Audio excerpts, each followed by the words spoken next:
ಸ್ನೇಹಿತರೆ ನಮಸ್ಕಾರ. RN5 news ಚಾನಲ್ಗೆ ಸ್ವಾಗತ. ಗುರುಮಠಕಲ್ನ JDS ಶಾಸಕರಾಗಿರುವಂಥ ಶರಣಗೌಡ ಕಂದಕೂರ್ ಅವರು ಅವರ ಮಾತನ್ನು ಕೇಳದೇ ಇರುವಂಥ ಅಧಿಕಾರಿಗಳ ವಿರುದ್ಧ ವಿಧಾನಸೌಧದಲ್ಲಿ ಉಗ್ರ ರೂಪವನ್ನು ತಾಳಿ ಮಾತನಾಡಿದ್ದಾರೆ. ಬನ್ನಿ ನೋಡೋಣ ಸ್ನೇಹಿತರೆ ಏನಾಗಿದೆ ಎಂದು ತಿಳ್ಕೊಂಡು ಬರೋಣ. ನಮ್ಮ RN5 ನ್ಯೂಸ್ ಚಾನಲನ್ನು ನೀವು ಇನ್ನುವರೆಗೆ ಸಬ್ಸ್ಕ್ರೈಬ್ ಮಾಡಿಲ್ಲ ಅಂದರೆ ದಯಮಾಡಿ ಸಬ್ಸ್ಕ್ರೈಬ್ ಮಾಡಿಕೊಂಡು ಶೇರ್ ಮಾಡಿ, ಲೈಕ್ ಮಾಡಿ. ಜನವರಿಯಲ್ಲಿ ಅನ್ಪುರ್ ಎಂಬ ವಿಲೇಜ್ ಅಲ್ಲಿ 30 ಜನ ವಿದ್ಯಾರ್ಥಿನಿಯರಿಗೆ ಲೈಂಗಿಕ ದೌರ್ಜನ್ಯ ಆಗುತ್ತೆ ಅಧ್ಯಕ್ಷರೇ. ಆ ಲೈಂಗಿಕ ದೌರ್ಜನ್ಯ ಆದಾಗ ಸಾಯಂಕಾಲ ಕೇವಲ ಒಂದು ಕೇಸ್ ಮಾಡ್ತಾರೆ ಮಾಸ್ಟರ್ ಮೇಲೆ. ಆ ಲೈಂಗಿಕ ದೌರ್ಜನ್ಯದ ಬಗ್ಗೆ ನಾನು ಗುರುಮಿಟ್ಕಲ್ ಸರ್ಕಲ್ ಇನ್ಸ್ಪೆಕ್ಟರ್ಗೆ ಫೋನ್ ಮಾಡ್ತೀನಿ ಸಾಯಂಕಾಲ 6:30-7 ಗಂಟೆ ಸುಮಾರು. ಅಷ್ಟು ಜನ ಏನಪ್ಪಂದ್ರೆ ತಹಸೀಲ್ದಾರ್ ಅವ್ರ ಮುಂದೆ ಏನಪ್ಪಂದ್ರೆ ನಮಗೆಲ್ಲ ಲೈಂಗಿಕವಾಗಿ ದೌರ್ಜನ್ಯ ಆಗಿದೆ ಅಂತ ತಿಳ್ಕೊಂಡು ಹೇಳಿದಾರ ಅಂತ ತಿಳ್ಕೊಂಡು ಸರ್ಕಲ್ ಇನ್ಸ್ಪೆಕ್ಟರ್ಗೆ ನಾನು ಫೋನ್ ಮಾಡಿದ್ರೆ ಒಬ್ಬ ಸರ್ಕಲ್ ಇನ್ಸ್ಪೆಕ್ಟರ್ ಶಾಸಕರಿಗೆ ನೇರವಾಗಿ ಪ್ರಶ್ನೆ ಮಾಡ್ತಾನೆ, ಸರ್ ರೇಪ್ ಆಗಿಲ್ಲ, ರೇಪ್ ಆದ್ರೆ ಮಾತ್ರ ನನಗೆ ಪೊಲೀಸ್ ಸ್ಟೇಷನ್ ಕಳಿಸ್ರಿ ಅಂತ ತಿಳ್ಕೊಂಡು ಒಬ್ಬ ಶಾಸಕರಿಗೆ ಕೇಳ್ತಾರೆ. ಇದು ಕೇಳಿದ ಮೇಲೆ ತತ್ಕ್ಷಣ ನಾನೇನಪ್ಪ ಜಿಲ್ಲಾ ಪಂಚಾಯತಿ CO ಅವ್ರಿಗೆ ಫೋನ್ ಮಾಡಿದ್ರು, ಅವರು ರೆಸ್ಪಾನ್ಸ್ ಕೊಡಲ್ಲ. ಮೊನ್ನೆ ಜಿಲ್ಲಾಧಿಕಾರಿಗಳಿಗೆ ನಾನು ಮನವಿ ಮಾಡಿದ ಮೇಲೆ ಅವರು ಏನಪ್ಪತ್ತಂದ್ರೆ ಆದೇಶ ಮಾಡಿದ ಮೇಲೆ ಏನಪ್ಪತ್ತಂದ್ರೆ ಒಂದು ಪೋಸ್ಕೋ ಹಗರಣ ಬಯಲಿಗೆ ಬಂದಿರತಕ್ಕಂಥದ್ದು. ಅವತ್ತು ಒಂದು ವೇಳೆ ಜಿಲ್ಲಾಧಿಕಾರಿಗಳು ಏನಾದರೂ ಒತ್ತಡ ಹಾಕಿದ್ದಿಲ್ಲ, ಯಾದಗಿರಿ ಜಿಲ್ಲಾಧಿಕಾರಿಗಳಂದ್ರೆ ಆ 30 ಜನ ಮಹಿಳೆಯರು ವಿದ್ಯಾರ್ಥಿನಿಯವರು ಇವತ್ತು ಯಾವ ಪರಿಸ್ಥಿತಿಗೆ ಬರ್ತಿತ್ತೋ ಗೊತ್ತಿಲ್ಲ. ಮಾರದಿನ ಏನಪ್ಪತ್ತಂದ್ರೆ KDP ಮೀಟಿಂಗ್ ಅಲ್ಲಿ ನಾನು ಜಿಲ್ಲಾ ಉಸ್ತುವಾರಿ ಸಚಿವರಿಗೆ ಮತ್ತು SP ಅವರಿಗೆ DC ಅವರಿಗೆ ನಾನು ಮನವಿ ಮಾಡ್ತೀನಿ. ಒಬ್ಬ ಸರ್ಕಲ್ ಇನ್ಸ್ಪೆಕ್ಟರ್ ಶಾಸಕರಿಗೆ ಈ ರೀತಿ ಪ್ರಶ್ನೆ ಕೇಳ್ತಾರೆ, ಸಚಿವರು ಏನು ಉತ್ತರ ಕೊಡ್ತೀರಿ ಅಂತಂದ್ರೆ ಸಚಿವರು ಏನಪ್ಪತ್ತಂದ್ರೆ ಅವತ್ತು ಕಾರಣ ಕೇಳಿ ನೋಟಿಸ್ ಕೊಡತ್ತಾರ, ಅದಕ್ಕೆ ಯಾವುದು ನೋಟಿಸ್ ಕೊಟ್ಟಿರಂಗಿಲ್ಲ. ಅದು ಒಂದು KDP ಸಭೆಯಲ್ಲಿ ನಾನು ಹೇಳಿದ ಮೇಲೆ ಮಕ್ಕಳ ಆಯೋಗದ ಅಧ್ಯಕ್ಷ ನಾಗನಗೌಡರಿಗೆ ನಾನು ಪತ್ರ ಬರಿತೀನಿ. ಈ ರೀತಿ ಆಗಿರುತ್ತೆ, ಹಾಗಾಗಿ ಅಂತಂದ್ರೆ ಇವ್ರ ಮೇಲೆ ಕ್ರಮ ಜರುಗಿಸ್ಬೇಕಂದ್ರೆ ಅವ್ರು ನೋಟಿಸ್ ಇಶ್ಯೂ ಮಾಡ್ತಾರ ಜಿಲ್ಲಾ ಪಂಚಾಯತಿ CO, BO ಮತ್ತು ಗುರುಮಿಟ್ಕಲ್ ಸರ್ಕಲ್ ಇನ್ಸ್ಪೆಕ್ಟರ್. ಆ ಸರ್ಕಲ್ ಇನ್ಸ್ಪೆಕ್ಟರ್ ಅವತ್ತು ಮಹಿಳಾ ಆಯೋಗದಿಂದ ನೋಟಿಸ್ ಹೋದಾಗ್ಲಿಂದ ಇವತ್ತಿನ ತನ ನಾನು ಯಾವುದೇ ಫೋನ್ ಮಾಡಿದ್ರು ಸಹ ನನಗೆ ಯಾವ ತರದ್ದು ಸ್ಪಂದನೆ ಇಲ್ಲ. ಸರ್ಕಾರ ಕೊಟ್ಟಿರ್ತಕ್ಕಂಥ ಆಪ್ತ ಸಹಾಯಕನ ಮುಖಾಂತರ ನಾನು ಕ್ಷೇತ್ರದಲ್ಲಿ ಇಲ್ಲಾರ್ದಾಗ ಫೋನ್ ಮಾಡಿದ್ರೆ ಸರ್ಕಲ್ ಇನ್ಸ್ಪೆಕ್ಟರ್ ನನ್ನ ಆಪ್ತ ಸಹಾಯಕರಿಗೆ ನೀನು ಫೋನ್ ಮಾಡಬೇಡ ಅಂತ ತಿಳ್ಕೊಂಡು ಹೇಳ್ತಾನೆ ಅಧ್ಯಕ್ಷರೇ. ಇದು ನನ್ನ ಪರಿಸ್ಥಿತಿ. ಇದು ಇವತ್ತು ಏನಪ್ಪ ಅಂತಂದ್ರೆ 90 ಟ್ರ್ಯಾಕ್ಟರ್ಗಳು ಗುರುಮಿಟ್ಕಲ್ದಲ್ಲಿ ಪೊಲೀಸ್ ಸ್ಟೇಷನ್ ಲಿಮಿಟ್ 90 ಟ್ರ್ಯಾಕ್ಟರ್ಗಳು ರಾತ್ರಿ ಏನಪ್ಪ ಹೋಗ್ತಾವೆ. 15,000 ರೂಪಾಯಿ ಒಂದೊಂದು ಟ್ರ್ಯಾಕ್ಟರ್ಗೆ ಏನಪ್ಪ ಮಾಮಲ ತಗೊಂತಾರೆ. ಸರ್ಕಲ್ ಇನ್ಸ್ಪೆಕ್ಟರ್ಗೆ ಒಬ್ಬ ಶಾಸಕ ಆಗಿ ನಾನು ಕೇಳಿದ್ರೆ ಇದ್ರಾಗ ನಾನು ಒಬ್ಬನೇ ತಿನ್ನಂಗಿಲ್ಲ ಅಂತಾನೆ, ಯಾರು ತಿಂತಾರಂತ ಕೇಳಿದ್ರೆ ಜನ ನನಗೆ ಕ್ಯಾಕಿರಿಸಿ ಉಗಿತಾ ಇದ್ದಾರೆ. ನಿಮಗೆ ಗೊತ್ತಿಲ್ಲಾರ್ದು ಇವೆಲ್ಲ ಕೆಲಸ ಆಗ್ತದೆ ಅಂತ ತಿಳ್ಕೊಂಡು. ಹಾಗಾಗಿ ಸರ್ಕಲ್ ಇನ್ಸ್ಪೆಕ್ಟರ್ ಅವರು ಪೂರಾ ದುಡ್ಡಿಗೆ ಬಿದ್ದಿದ್ದಾರೆ, ನನ್ನ ವೈಯಕ್ತಿಕವಾಗಿ ತೋಜಾವಧಿ ಮಾಡ್ತಾ ಇದ್ದಾರೆ. ನಾನು ಮೊನ್ನೆ KDP ಸಭೆಯಲ್ಲಿ ಹೇಳಿದ್ದೀನಿ, ಈ ರೀತಿ ಅಂತ ಅಧಿಕಾರಿಗಳಿದ್ರೆ ಅಂತಂದ್ರೆ ನಾನು ಕೆಲಸ ಮಾಡಕ್ ಆಗಂಗಿಲ್ಲ, ರಾಜೀನಾಮೆ ಕೊಡ್ತಕ್ಕಂಥ ಹಂತಕ್ಕೆ ಬಂದಿದ್ದೀನಿ ಅಧ್ಯಕ್ಷರೇ. ಇದನ್ನ ತಮ್ಮ ಗಮನಕ್ಕೂ ನಾನು ತಂದಿದ್ದೀನಿ. ಮಾನ್ಯ ಗೃಹ ಮಂತ್ರಿಗಳಿಗೆ ಹೋಗಿ ಮನವಿ ಸಲ್ಲಿಸಿದ್ದೀನಿ. ನಾನು ದಯಮಾಡಿ ಇದಕ್ಕೆ ಅನ್ಕೋತಾರೆ ನ್ಯಾಯ ಕೊಡಿಸ್ಬೇಕು. ಇಲ್ಲದೆ ಹೋದ್ರೆ ಇವತ್ತು ನಾನು ಇಲ್ಲಿದ್ದೀನಿ ಅಧ್ಯಕ್ಷರೇ, ಇನ್ನೊಬ್ರು ಇಲ್ಲಿಗೆ ಬರ್ತಾರೆ, ಎಲ್ಲರಿಗೂ ಈ ಪರಿಸ್ಥಿತಿ ಬರುತ್ತೆ ಅಧಿಕಾರಿಗಳಿಗೆ. ಸನ್ಮಾನ್ಯ ಅಧ್ಯಕ್ಷರೇ, ಮಾನ್ಯ ಶರಣಗೌಡ ಕುಂದೂರ್ ಅವರು ನನಗೆ ಪರ್ಸನಲ್ ಆಗಿ 2 ಸರಿ ಮನೆಗೆ ಬಂದಿದ್ರು. 2 ಸರಿ ಮನೆಗೆ ಬಂದು ಈ ಡೀಟೇಲ್ಸ್ ಎಲ್ಲ ಕೊಟ್ಟಿದ್ದಾರೆ. ಆ ಇನ್ಸ್ಪೆಕ್ಟರ್ ಬೇಜವಾಬ್ದಾರಿಯಿಂದ ನಡ್ಕೊಂಡಿರುವಂಥದ್ದು, ಮಟ್ಕ ದಂಧೆ ಇದಕ್ಕೆಲ್ಲ ಹಫ್ತಾ ವಸೂಲಿ ಮಾಡ್ತಾರೆ ಅಂತೇಳಿ ಅಲ್ಲಿ 3-4 ಕೊಲೆಗಳು ಆಗಿದೆ.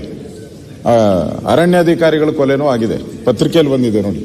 ಅರಣ್ಯಾಧಿಕಾರಿ ಕೊಲೆ ಶಾಪುರದಲ್ಲಿ ಇದೆಲ್ಲ ಇಷ್ಟೆಲ್ಲ ಬಂದರೂ ಕೂಡ ಆ KDP ಸಭೆಯಲ್ಲಿ ಅವರು ಮಾತಾಡಿರೋದು, ಅಲ್ಲೂ ಅವ್ರಿಗೆ ಪ್ರತ್ಯುತ್ತರ ಕೊಡ್ತಾ ಇದ್ದಾರೆ ಶಾಸಕರಿಗೆ. ಅಂದ್ರೆ ಇವರು ಎಲ್ಲೆಲ್ಲಿ ಈಗ ನನ್ನ ಭೇಟಿ ಮಾಡಿದ್ದಾರೆ, ಡಾಕ್ಟರ್ ಪರಮೇಶ್ವರನ್ ಭೇಟಿ ಮಾಡಿದ್ದಾರೆ, ತಮ್ಮನ್ ಭೇಟಿ ಮಾಡಿದ್ದಾರೆ, ಪೊಲೀಸ್ ಅಧಿಕಾರಿಗಳನ್ನೆಲ್ಲ ಭೇಟಿ ಮಾಡಿದ್ದಾರೆ. ಇಷ್ಟಾದರೂ ಶಾಸಕರಿಗೆ ನ್ಯಾಯ ಸಿಕ್ಕಲ್ಲ ಅಂದ್ರೆ ಇನ್ನೆಲ್ಲಿ ಹೋಗ್ಬೇಕು ಅವ್ರು ಹೇಳಿ. ನಾನು ಮಾನ್ಯ ಗೃಹ ಸಚಿವರು ಹೇಳ್ತೀನಿ, ಇಮಿಡಿಯೇಟ್ ಆಗಿ ಅವ್ರನ್ನೇ ಸಸ್ಪೆಂಡ್ ಮಾಡಿ ಒಂದು ಮೆಸೇಜ್ ಹೋಗ್ಲಿ, ಒಂದು ಮೆಸೇಜ್ ಹೋಗ್ಲಿ.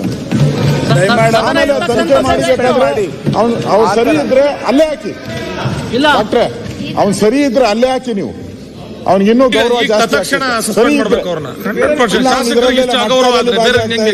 ಕೊಲೆ 3 ಕೊಲೆ ಆಗಿದೆ ಅವನ ಏರಿಯಾದಲ್ಲಿ. ರೇಪ್ ಕೇಸ್ ಆದ್ರೆ ನೋಡೋಣ, ಕರೆಕ್ಟ್ ಆಗಿದೆ ನೋಡ್ಗಮ್ಮ ಅಂತ ಹೇಳ್ತಾನೆ. ಇದೆಲ್ಲ ಏನು ನಮ್ಗೆ ಆದ್ರೆ ನಾಳೆ ಒಂದಲ್ಲ ಒಂದಿನ ವಿರೋಧ ಪಕ್ಷಕ್ಕೆ ಬರೋರೆ, ವಿರೋಧ ಪಕ್ಷ ಆಡಳಿತ ಪಕ್ಷ ಇರೋಂಥದ್ದೇ. ಅದು ಅಮಾಯಕರಾಗ್ಬಿಟ್ರೆ ನಾವು ಶಾಸಕರು ರಕ್ಷಣೆ ಮಾಡೋದಿಲ್ಲ. ಶಾಸಕರ ಸ್ವಾಭಿಮಾನ ಮಾನ್ಯ ಮಂತ್ರಿಗಳು. ಮಾನ್ಯ ಅಧ್ಯಕ್ಷರೇ, ಒಂದು ಗೆಳೆಯ ಶರಣಗೌಡ ಕಂದಕೂರಿಗೆ ನಾನು ಸಲಹೆ ಕೊಡ್ತಕ್ಕಂಥದ್ದು, ರಿಕ್ವೆಸ್ಟ್ ಮಾಡ್ತಕ್ಕಂಥದ್ದು, ನೀವು ರಾಜೀನಾಮೆ ಕೊಡುವಂತ ಮಾತಾಡೋದು ಬೇಡ. ಒಬ್ಬ ಅಧಿಕಾರಿಗೋಸ್ಕರ ತಾವು ಶಾಸಕರು ಸಾವಿರಾರು ಜನ ಮತದಾರರು ತಮ್ಮನ್ನು ಆರಿಸಿ ಇಲ್ಲಿ ಕಳಿಸಿದ್ದಾರೆ. ಒಬ್ಬ ಅಧಿಕಾರಿಗೋಸ್ಕರ ನಾನು ರಾಜೀನಾಮೆ ಕೊಡ್ತೇನೆ ಅಂತಕ್ಕಂಥ ಮಾತನ್ನು ಆಡೋದು ಬೇಡ. ಈ ಅಧಿಕಾರಿ ಯಾರಿದ್ದಾರೆ ಮಾನ್ಯ ಅಧ್ಯಕ್ಷರೇ, ಸಂಜೀವ್ ಕುಮಾರ್ ಅಂತಕ್ಕಂಥ ಒಬ್ಬ ಇನ್ಸ್ಪೆಕ್ಟರ್ ಗುರ್ಮಿಟ್ಕಲ್ ಪೊಲೀಸ್ ಠಾಣೆಯಲ್ಲಿ, ಅವರಿಗೆ ಈಗಾಗಲೇ ನಾವು ನೋಟಿಸ್ ಕೊಟ್ಟಿದ್ದೇವೆ. ಕರ್ನಾಟಕ ರಾಜ್ಯ ಪೊಲೀಸ್ ಶಿಸ್ತು ನಡವಳಿಕೆಗಳ ಅಡಿಯಲ್ಲಿ ಅವರಿಗೆ ನೋಟಿಸ್ ಕೊಟ್ಟಿದ್ದೇವೆ. ಆ ನೋಟಿಸ್ಸು ಈಗೇನು ಅವರು ರಿಪ್ಲೈ ಕೊಡ್ತಾರೆ ಅದರ ಆಧಾರದ ಮೇಲೆ ಮುಂದಿನ ಕ್ರಮ ತಗೊಳ್ತೇವೆ. ಯಾವುದೇ ಕಾರಣಕ್ಕೂ ನಿಮಗೆ ತೊಂದರೆ ಆಗೋ ರೀತಿಯಲ್ಲಿ ಆ ಅಧಿಕಾರಿ ತೊಂದರೆ ಮಾಡುವಂಥ ರೀತಿಯಲ್ಲಿ ಮಾಡೋದಕ್ಕೆ ಬಿಡೋದಿಲ್ಲ. ಅವರು ಖಂಡಿತವಾಗಿ ನಮಗೇನು ಈ ಶಿಸ್ತಿನ ಇದರಲ್ಲಿ ನಾವು ನೋಟಿಸ್ ಕೊಟ್ಟಿದ್ದೇವೆ, ಅವರ ಉತ್ತರ ಕೊಟ್ಟ ಮೇಲೆ ನಮಗೂ ಕೂಡ ಇಲಾಖೆಯಿಂದ ಮಾಹಿತಿಗಳನ್ನು ಸನ್ಮಾನ್ಯ ಅಂತವ್ರ ಮೇಲೆ ಶಿಸ್ತು ಕ್ರಮ ತಗೊಳ್ಳದಿದ್ರೆ ಬೇರೆಯವರು ಅದಕ್ಕೆ ಇದೇ ತರ ಆಗುತ್ತೆ ಎಲ್ಲಾ ಕ್ಷೇತ್ರದಲ್ಲೂ.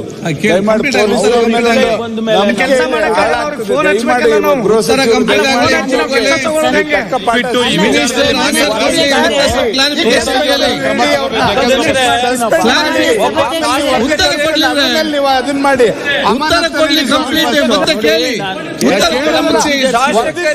ಆಮೇಲೆ ಅದನ್ನ ಕಂಪ್ಲೀಟ್ ಆಗ್ಲಿ,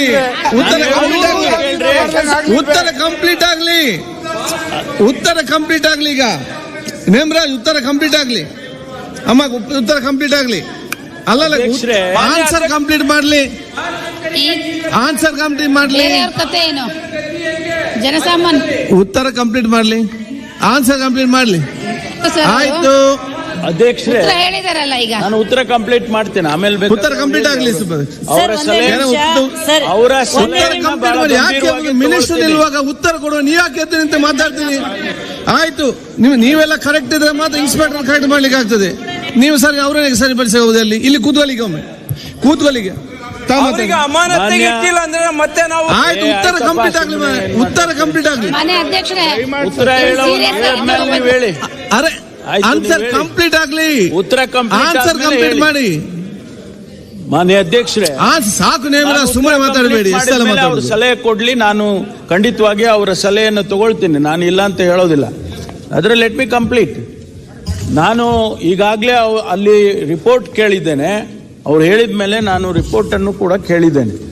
ಆ ರಿಪೋರ್ಟು ಜೊತೆಗೆ ಇವ್ರದ್ದು ಏನು ರಿಪ್ಲೈ ಕೊಡಬೇಕಲ್ಲ, ಆ ವ್ಯಕ್ತಿ ರಿಪ್ಲೈ ಕೊಡಬೇಕು.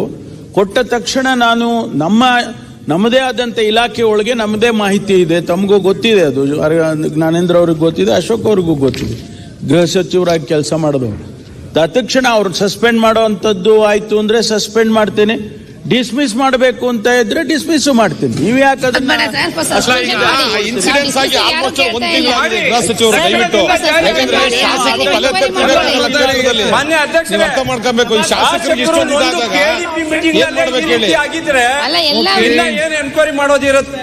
ಸರಿ, ನೀವು ಕೂಡ ಒಂದು ಕ್ಷೇತ್ರ ಶಾಸಕರು, ದಯವಿಟ್ಟು ಈ ಶಾಸಕರ ಕಷ್ಟ ಮಾಡ್ತೀವಿ. ಸಭಾಧ್ಯಕ್ಷ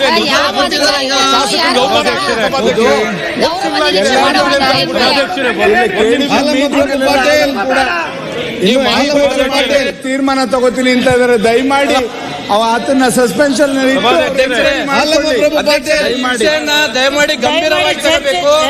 ಇವತ್ತು ಶಾಸಕ ನಾನು ಇಲ್ಲಿದ್ದೀನಿ ಅಧ್ಯಕ್ಷರೇ, ಅಲ್ಲಿರ್ತಕ್ಕಂಥ ಶಾಸಕರು ನಾಳೆ ಇಲ್ಲಿ ಬರ್ತಾರೆ. ದಯಮಾಡಿ ಈ ವಿಷಯನ ಒಬ್ಬ ಶಾಸಕ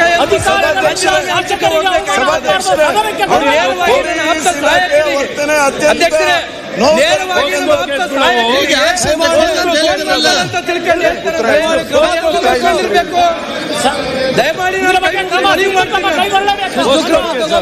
ಅಧ್ಯಕ್ಷರೇ, ನಾನು ಇಲ್ಲಿದ್ದೀನಿ, ಹೋಗ್ತೀನಿ, ಅಲ್ಲಿರ್ತಕ್ಕಂಥವ್ರು ಇಲ್ಲಿಗೆ ಬರ್ತಾರೆ. ಅಧ್ಯಕ್ಷರೇ, ಒಬ್ಬ ಶಾಸಕ ವೈಯಕ್ತಿಕವಾಗಿ ಸರ್ಕಾರ ಉತ್ತರ ಕೊಟ್ಟಿದೆ. ಅಂತಂದ್ರೆ ಇದಕ್ಕೆ ಇಲ್ಲೇ ಉತ್ತರ ಕೊಡಬೇಕು. ಮಾನ್ಯ ಗೃಹ ಮಂತ್ರಿಗಳಲ್ಲಿ ನಾನು ಕಳಕಳಿಯಾಗಿ ಮನವಿ ಮಾಡ್ತಕ್ಕಂಥದ್ದು ಇಷ್ಟೇ. ಮಂತ್ರಿಗಳೇ, ಇವತ್ತು ನಾನು ಇಲ್ಲಿರ್ತೀನಿ, ನಾಳೆ ನಾನು ಅಲ್ಲಿಗೆ ಬರ್ತೀನಿ. ನೀವು ಇಲ್ಲಿರ್ತಕ್ಕಂಥ ಶಾಸಕರು ನಾಳೆ ಇಲ್ಲಿಗೆ ಬರ್ತೀನಿ. ಅದನ್ನ ನಾವು ಈ ಕ್ಷಣಕ್ಕೆ ಶಿಕ್ಷೆ ಕೊಡ್ಬೇಕಂತ ನನ್ನ ಒಂದು ಕಳಕಳಿಯ ಮನವಿ. ಬಸತ್ತಪ್ಪ ಕೂತ್ಕೊಳ್ಳಿ.